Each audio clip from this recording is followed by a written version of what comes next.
Welcome back to the morning show here on Arise News. The recently released report of the European Union Election Observation Mission on the 2019 general elections in Nigeria continued yesterday to attract different interpretations. Joining us now to speak on the report and recommendations for the 2023 election is Idayat Hassan, a director at the Center for Democracy and Development. Idayat, good morning. Good morning. Good morning. Good morning. Good morning, and thank you very much for coming to the morning show. Now, we're talking about the European Union Observation Mission report on the 2019 general elections. What's your assessment of that report, and what do you think we're likely to be hearing also from the NDI, the National Democratic Institute, and the IRI, the Republican Institute, both of which will also release a joint report today, we understand? I guess the report is actually a welcome one, and it tells a story which I know even Nigerians and us as actors are all telling. It's just more of a wake-up call several months after the elections. And the report of the NDI will not be substantially different from what the EU has actually released. The whole lesson in the report is that election is a process, and when we are talking about election, we should not actually be focused on the outcome, as in who emerges. What the report clearly states is that the election, the integrity quotient of that election is actually very low. And by that, you see that the focus is not just on the outcome, as in whosoever has emerged the winner, but all the activities that have led to the elections. It talks more about even the media space, not just the coalition which we have been focusing on in the last couple of days, the legal framework itself, inclusion, and a lot of all issues, even the social media, all of it are all encapsulated, not just in the 6 pages, but in the whole body of the elections. And I think the EU elections, what we often pride the EU observation report for is that it gives us the opportunity to plan for 2023. Now it's put it right in our face that there is a urgent need for electoral reform, that there is a need for us to acknowledge that it's not okay for us to just walk away from February 23 and March 9, and of course the subsequent rerun, that things did not go as planned, and as Nigerians, we are all stakeholders in this process itself. Well, Idayat, let me ask you this. There's a story in the papers today indicating that there was a prior agreement between the Nigerian government and the international election observers not to release the report publicly. Were you privy to that? And do you think that there has been a breach of an agreement or it's standard practice for observers and monitors to issue their reports, release their reports to the public? There is no, that's always been the case. This report has always been released. The only problem, and that is the contention we've all been raising as observers, that maybe we should not be hurriedly releasing reports 2, 3, 4 days after the elections, but wait substantially for some time so that we can fully evaluate what has happened. There is actually no breach. Even the CDD will be releasing its final report, not just on the election, but the coalition phase, what happened in the presidential elections by the end of this week. So there is no breach, there is no agreement. It's a long-term process. The report that was released the week following the elections was mainly a preliminary report. And you will still find all the observer group from the Commonwealth likely releasing their own report, maybe before September. There will be the HISA group. They are going to release their report.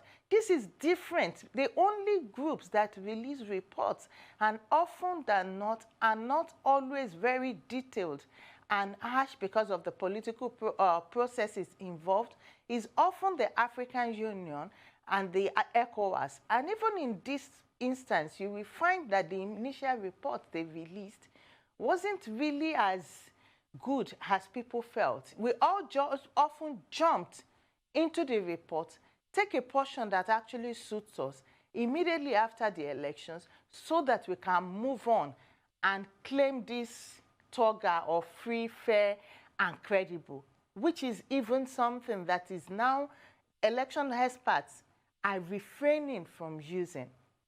It's all about electoral integrity now.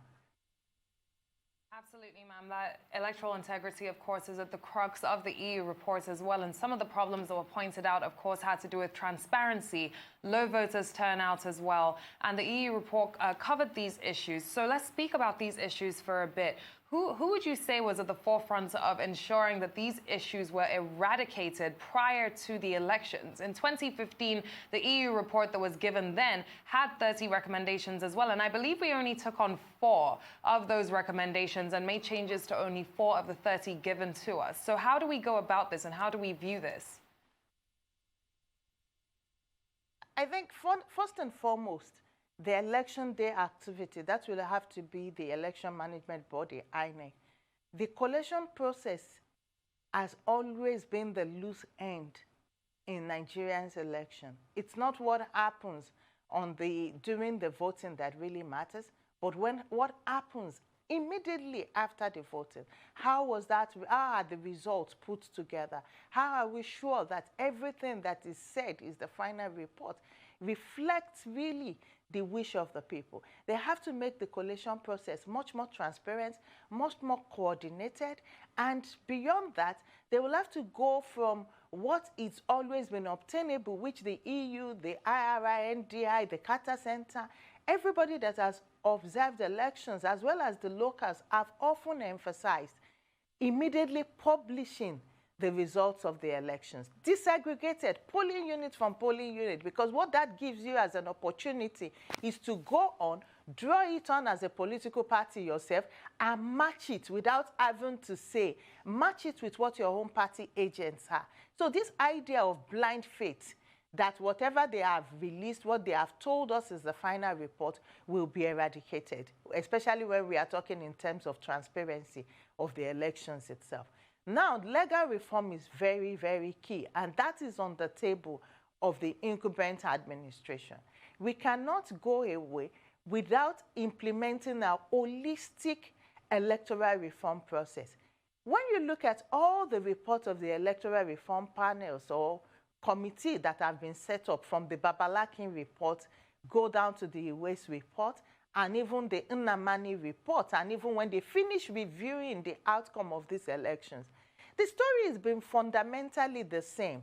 But why is it that there is not been an holistic electoral reform, and not just a reform as in reform in paper, but something that has been strictly adhered to? And even when you look at it in this electoral reform process, it's not just for the legislature to also make some of these rules themselves and the president to assent to it. The independence of the judiciary is actually very, very key.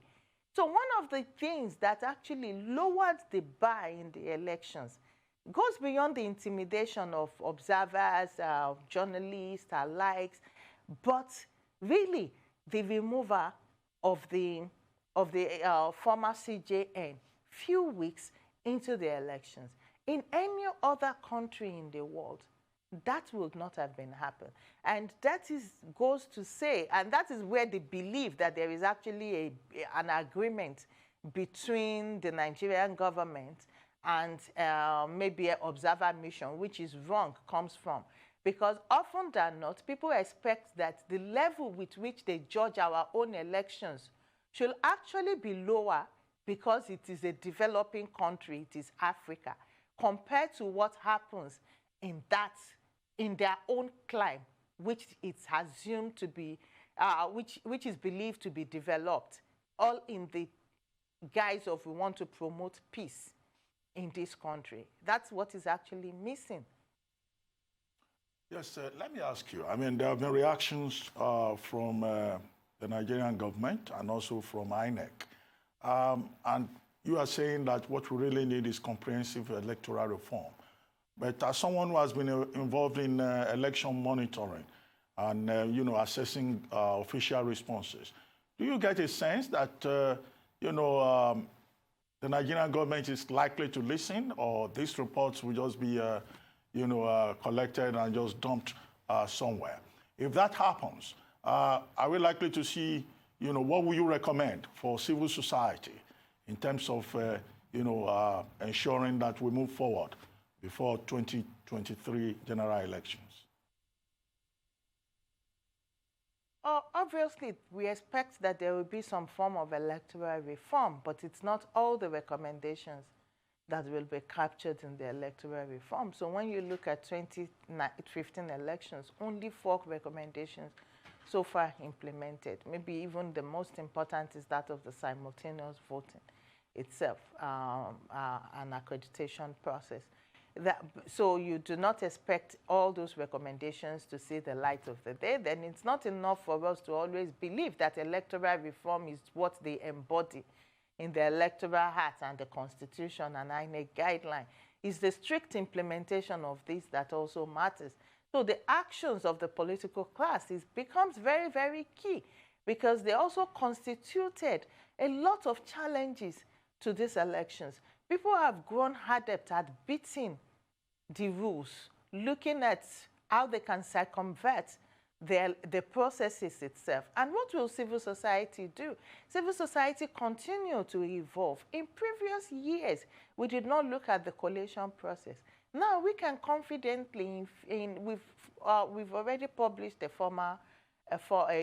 preliminary report. By the time we are publishing our final report, you can actually have an idea finally of what is actually happening in the collation process without you being at the collation and without you just talking without evidence. It tells you a story that will continue to evolve. We are also matching our own programming to meet up with some of the recommendations of this observer group, as well as what we also found on the group. But elections is a stakeholders affair. That is what Nigerians must come to agree upon and learn. It's not about the EMBs alone. It's not about the government, but about the people, the media and the civil society. Once we agree that it is stakeholders one and we have something to actually contribute and ensure that the right thing is done, that is only when things can be fundamentally different. Absolutely, ma'am. And speaking of fundamental difference, ahead of the 2019 elections, what we saw was actually a fall in the number of women in parliaments as well, so about 5% of women. Now, looking at the EU reports, one of the provisions that was given in 2015 was for the promotion of women by political parties, and that was one of the provisions that wasn't implemented by the Nigerian government, or rather by INEC. Now, looking forward and looking ahead, what are the benefits of having more women in parliament? And of course, if the Electoral Act Amendment Bill had also been signed prior to this, that act also made, or that bill rather, also made provisions for women as well. So would we have seen a change? Would we have seen some sort of shift? Or would we be looking at the same situation when it comes to the gender gap in the policy today? Now, I think going forward, there are lots of initiatives already in place to tackle this. This time around, we all as actors, myself inclusive, are going on for the affirmative action. 35%, not just in the Constitution, but in the political party.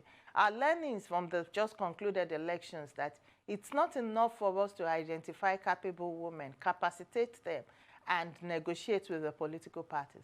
In the absence of a law that is actually making this compulsory, nothing will actually change. So there is a movement already going on to have a new law passed, introduced and passed in the National Assembly, and of course, hopefully assented to by the president. I'm so sorry to cut you off there. We do have to go on a very quick break, but as soon as we are back, the conversation will continue. Do stay with us, ma'am.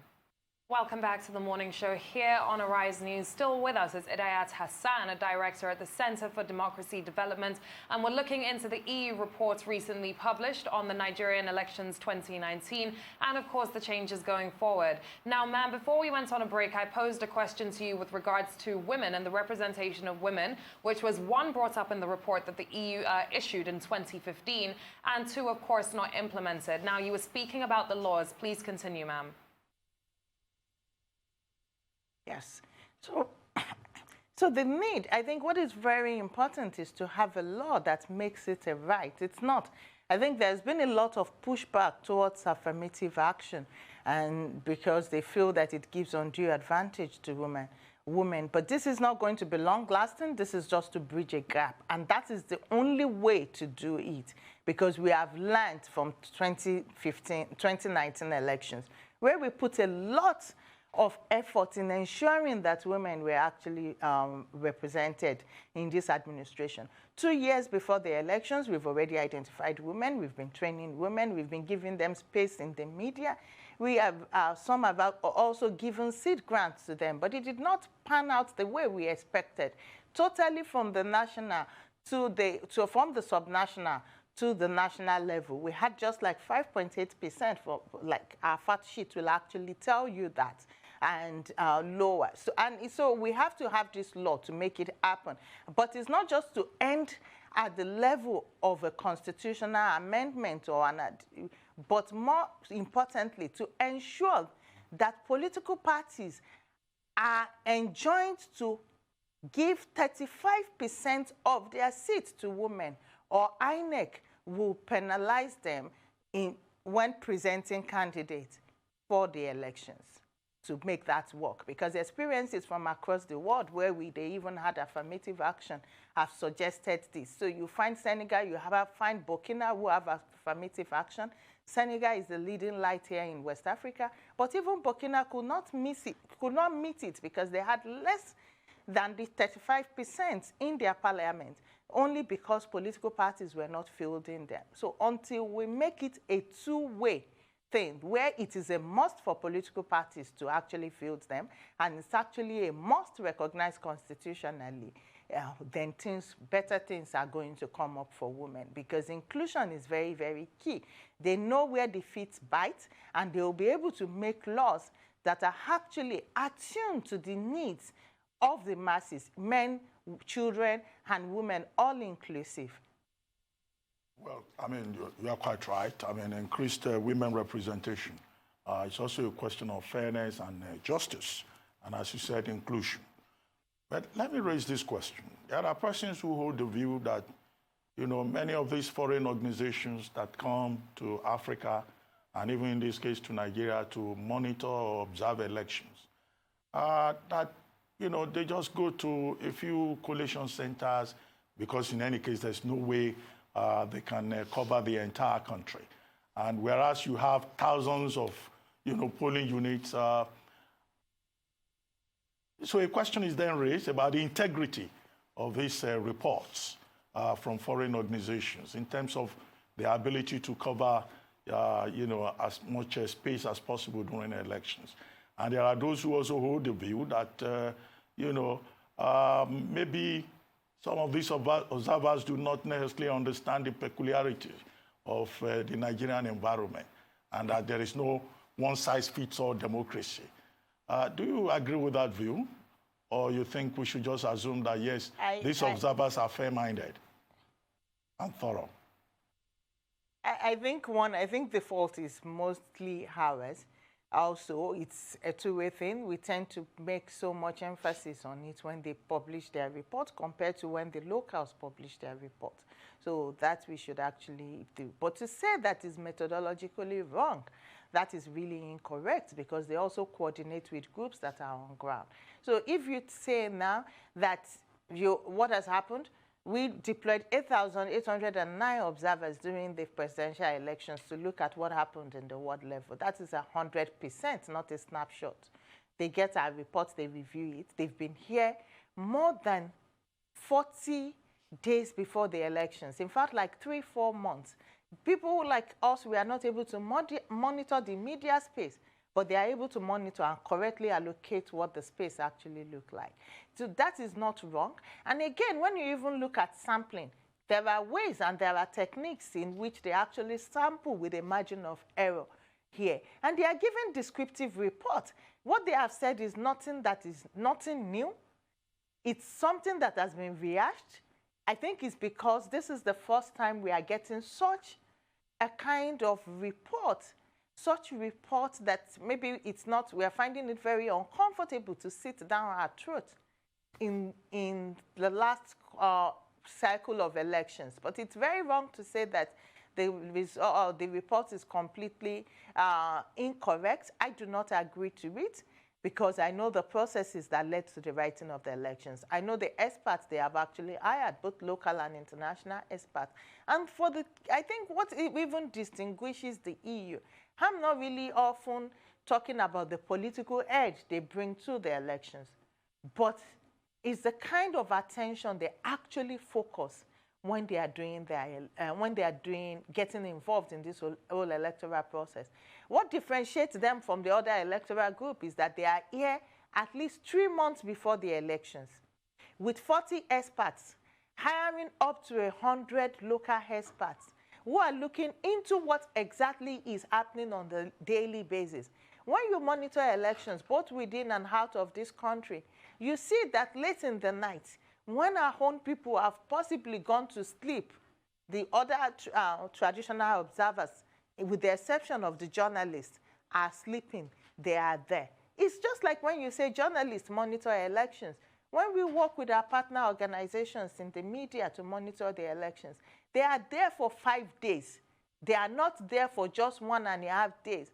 They, like the media, like the traditional observer mission, who goes, who you cannot even be sure.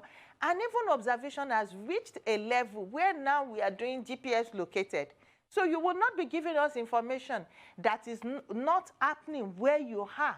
You cannot even give information at times without the process of snapping pictures to show evidence that goes to the server of the observer group. So I think we should actually look at what is right in these elections and move on without blame gaming or trying to down the integrity of the elections. Because as far as I am concerned, the EU Observer Report is often just a research document for us to plan for the next elections. Absolutely, ma'am. Now, you mentioned journalists, so let's speak about that because freedom of expression seems constituted but not necessarily protected. Now, looking at the situation around the 2019 elections in itself, 35 journalists were targeted in 21 states, according to this report. So, of course, we have an inherent, ingrained and serious problem here. What policies do we need to be looking at ahead of 2023 in terms of implementing some sort of security and safeguarding of our journalists and ensuring the freedom of expression is not just a constitutional right, but it's actually an enforced and protected right, especially around the electoral process? I think we have to start talking about the political will to actually implement what is in our Constitution, the difference between law in book and law in action, and getting our political class to actually act the right way. Because when you look at most of these infringements, the lack of access to polling units, the lack of access or the harassment, beating off. We had many of our observers beaten up. Our observers from the Premium Times severely harassed by soldiers, locked up in several states of the Federation, more than 5 of them. We saw this happen. And one, it is making sure that we de-emphasize the kind of securitization of elections. These elections witness a form of securitization, overtly use of the military and other security institutions, which should not repeat itself in the subsequent elections. Beyond that also is thuggery. Because when you look, you ask, who are the people who interfered in these elections? Who are the people who intimidated people? It was largely either the security agencies or the thugs. And it comes up to the question of the nature of politics. It's also about the abuse of incumbency. And these are not just law issues. These are about the attitude of the people in power. They need to de-emphasize power and know that it's free, fair, and credible. And whatever we do, we will either, trust is a very scarce commodity, not just in Nigeria, but all over the world. But this trust is actually becoming more scarce if the right thing are not being done. And I think what the EU report has actually done is that it's a kind of icebreaker for many people who had many things in their mind, for many citizens who had grouses, for many citizens or even journalists who have accused people like us and said, oh, you guys did not say what happened really in the place. So putting it in action needs both a behavioral approach and not just a legal one. Well, thank you very much, Idayat Hassan, for coming to the morning show. But just one final question. I mean, President Buhari on June 12 said that the election was free, fair, and peaceful. Do you agree with him? I think the toga of free, fair, and credible is no longer what is actually applicable in election diction. We no longer use that. We use electoral integrity. And when you say electoral integrity, it's not just the outcome that matters. What are the processes that led to this outcome? Did we have a fair media space? Did we have equal access in the media alone? Were people intimidated or not intimidated? What kind of legal framework did we use to actually conduct the elections? So when we look at all the steps that led to the elections, not just the outcome, which many people actually want to focus on, it raises question on the outcome itself. It tells us a story that we cannot emphasize outcome, but we should look at processes that led to the election. If we are very interested in the processes that actually permeate the 2019 elections, I think it's a no, no, no, no for most of us. That is not what we expected after the 2015 elections. We expected an improved election, no matter who emerges the winner. And that was a missing decimal in the just concluded 2019 general elections. You're absolutely correct. I agree with you. Thank you very much, Idayat Hassan, for coming to the morning show. We really appreciate your honoring our invitation.